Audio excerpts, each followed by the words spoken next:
تو اللہ کا نام لے کر شروع کرتے ہیں،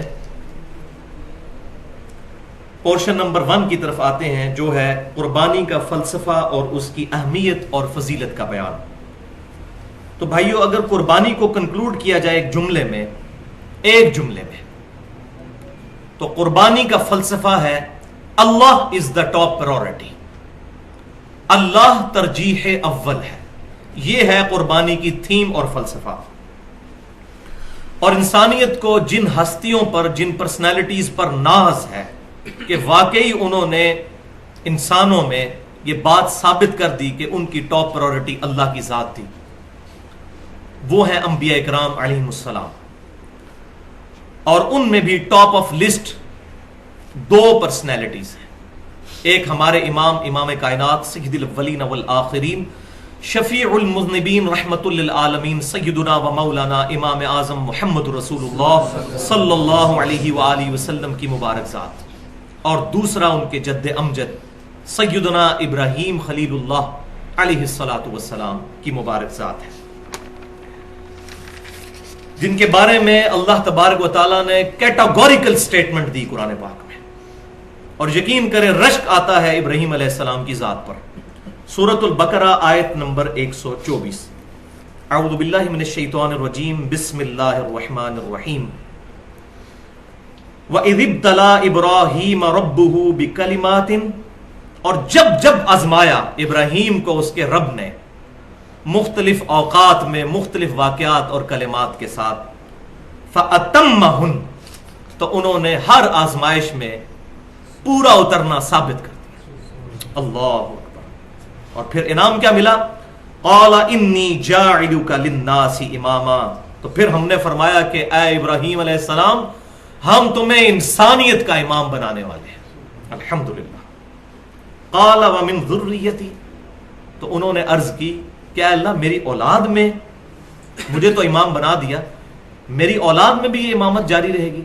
تو اللہ تبارک و تعالیٰ نے فرمایا قال لا ینال عہد الظالمین، کہ میرا عہد ظالم لوگوں تک نہیں پہنچے گا۔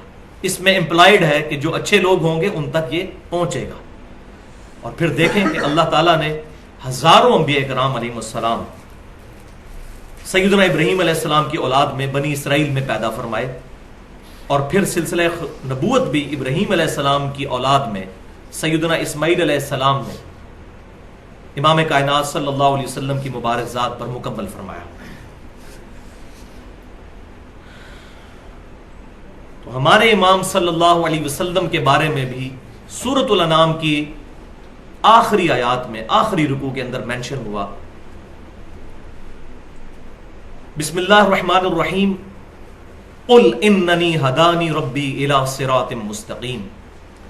اے محبوب صلی اللہ علیہ وسلم، آپ فرما دیجئے کہ مجھے تو میرے رب نے سیدھا راستہ دکھا دیا ہے۔ کون سا؟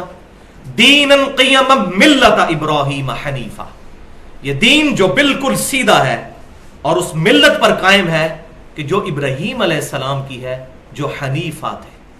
یہ الف کے ساتھ حنیفہ، یہ امام حنیفہ رحمۃ اللہ علیہ والا نہیں ہے، یہ الف والا، سب سے ٹوٹ کر ایک اللہ کا ہو جانے والا، یکسو، ڈیڈیکیٹڈ، وما کان من المشرکین، اور ابراہیم علیہ السلام مشرک نہیں تھے۔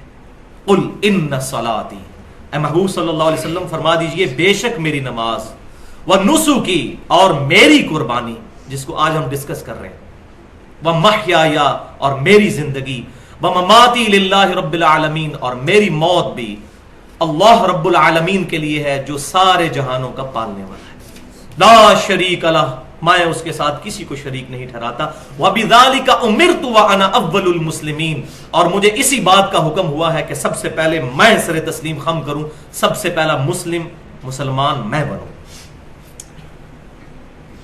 تو بھائیو، ابراہیم علیہ السلام کی زندگی قربانیوں سے پر، اور پھر ان قربانیوں کا ایپیکس، کلائمیکس، ابراہیم علیہ السلام کے پیشن کا آخری امتحان،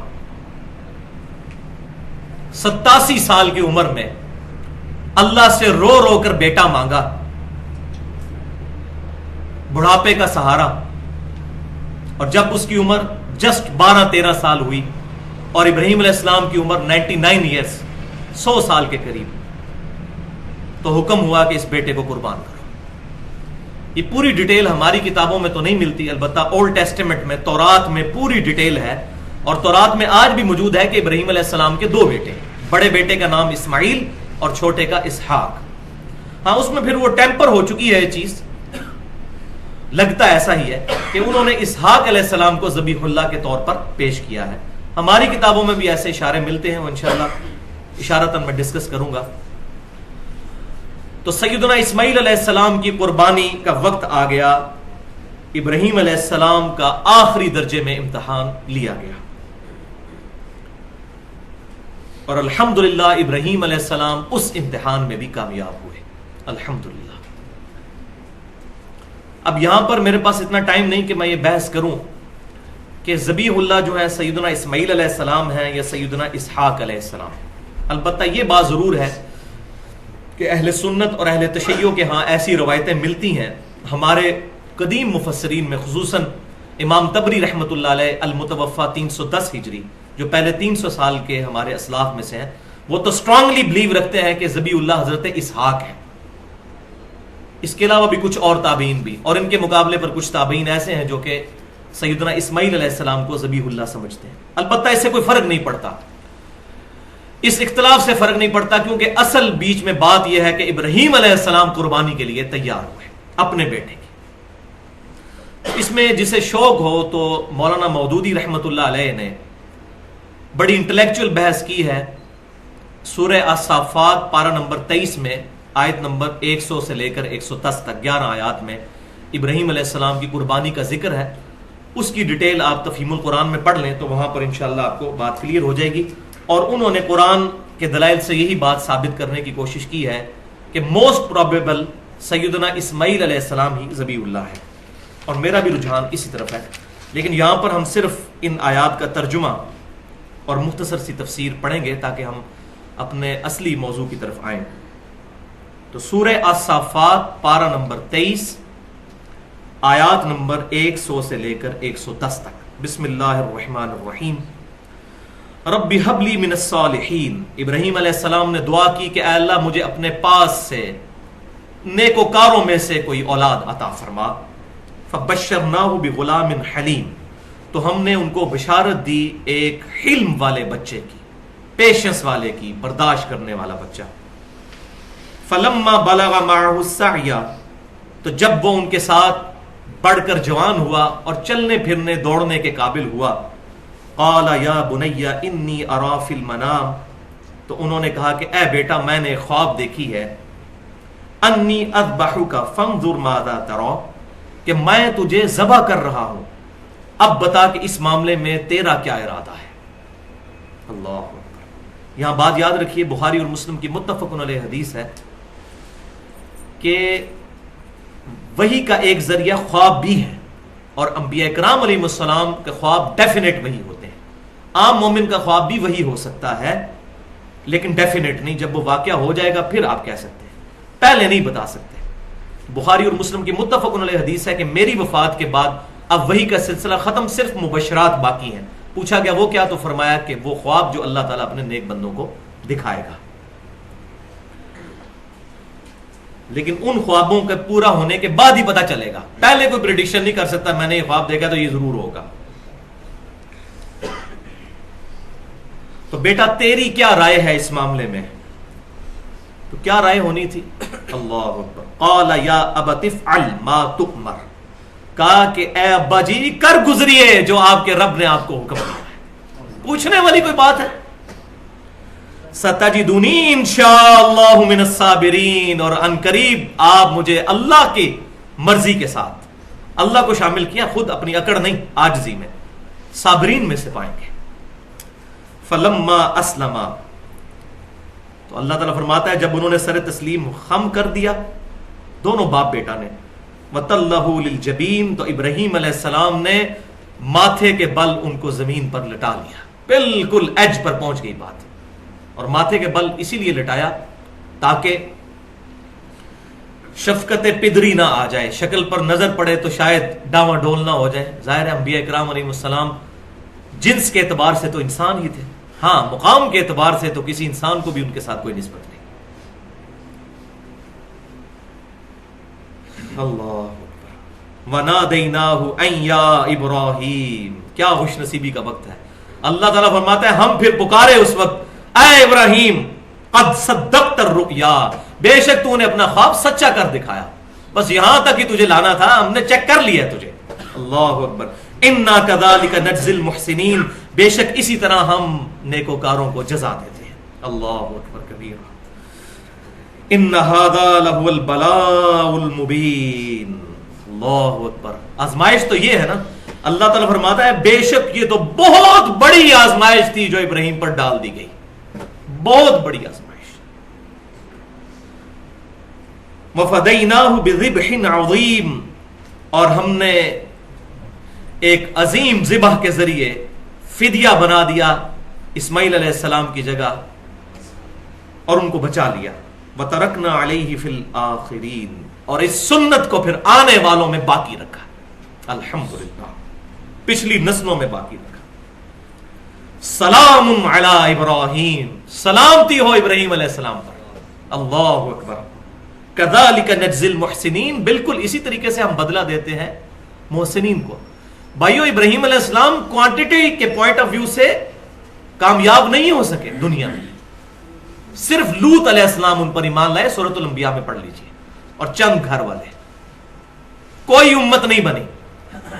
لیکن اللہ تعالیٰ کس طریقے سے محبت کے ساتھ ان کا نام لیتا ہے. تو میں اسی لیے بولا کرتا ہوں quality is authority in Islam, quality is authenticity in Islam, not quantity. صحیح بخاری کی حدیث ہے قیامت والے دن بعض انبیاء اس حال میں آئیں گے، کسی کے ساتھ 4، کسی کے ساتھ 3، کسی کے ساتھ 2، کسی کے ساتھ 1، کسی کے ساتھ ایک بھی امتی نہیں ہوگا جس نے ان کی تصدیق کی. تو کیا انبیاء ناکام ہو گئے؟ نہیں، ان کی امتیں ناکام ہوئی، انبیاء کامیاب ہوئے. تو یہ جو بعض لوگ اہل بدعت میں سے کہتے ہیں ہم تعداد میں اتنے زیادہ ہیں، یہ حق پہ ہونے کی دلیل ہے؟ نہیں. ورنہ 1.75 billion Christians on the face of earth, 2.25 ارب کرسچن تعداد میں مسلمانوں سے بھی زیادہ ہیں. لیکن حق جو ہے اتھینٹسٹی.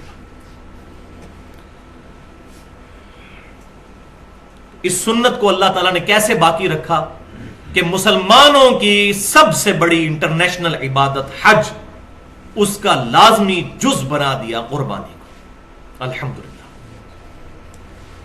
اور اس کا ذکر سورۃ الحج میں ڈیٹیل کے ساتھ موجود ہے، آیت نمبر 34 میں، اور پھر آیت نمبر 37 میں جا کر سورۃ الحج کی قربانی کا فلسفہ بھی بیان ہوا.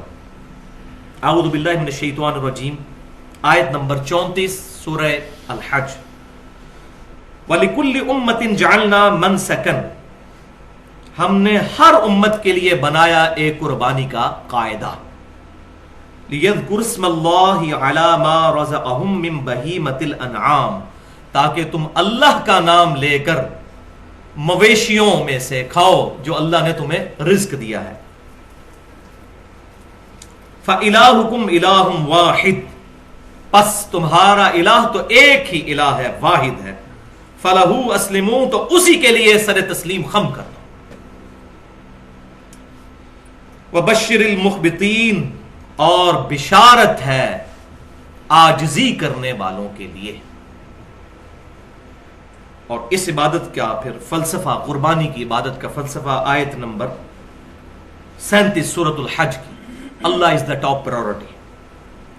لَن يَنَالَ اللَّهُ لُحُومُهَا وَلَا دِمَاؤُهَا، ہرگز نہیں پہنچتا اللہ تعالیٰ کے پاس ان قربانیوں کا گوشت اور نہ ہی خون. وَلَٰكِن يَنَالُهُ التَّقْوَىٰ مِنْكُمْ، بلکہ اللہ تعالیٰ کو تو تمہارا تقویٰ پہنچتا ہے، گاڈ کانشسنس کہ کس نے اللہ کے لیے قربانی دی ہے. كَذَلِكَ سَخَّرَهَا لَكُمْ، بالکل اس طریقے سے اللہ تعالیٰ نے مسخر کر دیا ان جانوروں کو تمہارے لیے. اب مجھے بتائیے اونٹ میں کتنی طاقت ہے؟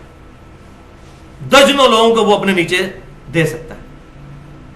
اگر اس میں بھی وہی عقل ہو جو ہم میں ہے کہ اس کو پتا چل جائے میں نے فلاں دن قربان ہونا ہے، تو وہ تو رسی چھڑا کے بھاگ بھی جائے. تو اللہ تعالیٰ نے مسخر کر دیا اتنے بڑے بڑے بیل اور یہ اتنے بڑے بڑے جانور انسانوں کے لیے اللہ نے مسخر کیے ہیں. ورنہ اگر ان میں وہی عقل ہو تو وہ چھری دیکھیں تو بھاگ ہی جائے توڑ کے. تو اللہ تعالیٰ فرماتا ہے ہم نے مسخر کیا ہے. لِتُكَبِّرُوا اللَّهَ عَلَى مَا هَدَاكُمْ، تاکہ تم اللہ کی بڑائی بیان کرو اس بات پر کہ اللہ نے تمہیں ہدایت دی ہے. اور یہی وجہ ہے کہ بخاری اور مسلم کی متفق علیہ حدیث ہے، نبی صلی اللہ علیہ وسلم بسم اللہ واللہ اکبر پڑھ کر جانور پر چھری چلایا کرتے تھے. اللہ کی تکبیر بلند کرو. وَبَشِّرِ الْمُحْسِنِينَ، اور بشارت ہے نیکوکاروں کے لیے. اب اس کانٹیکسٹ میں 3 احادیث بڑی امپورٹنٹ ہیں. پہلی حدیث جو بخاری اور مسلم کی متفق علیہ حدیث ہے اور صحیح بخاری کی پہلی حدیث یہی ہے، انما الاعمال بالنیات، بے شک اعمال کا دار و مدار نیتوں پر ہے. جس کی نیت درست ہے اسی کا عمل ہے درست. دوسری حدیث مسند امام احمد میں بڑی کریٹیکل حدیث ہے. آپ صلی اللہ علیہ وسلم نے فرمایا جس نے دکھلاوے کے لیے نماز پڑھی اس نے شرک کیا، جس نے دکھلاوے کے لیے روزہ رکھا اس نے شرک کیا، جس نے دکھلاوے کے لیے صدقہ کیا اس نے شرک کیا. یہ قربانی بھی ایک صدقے کی شکل ہے.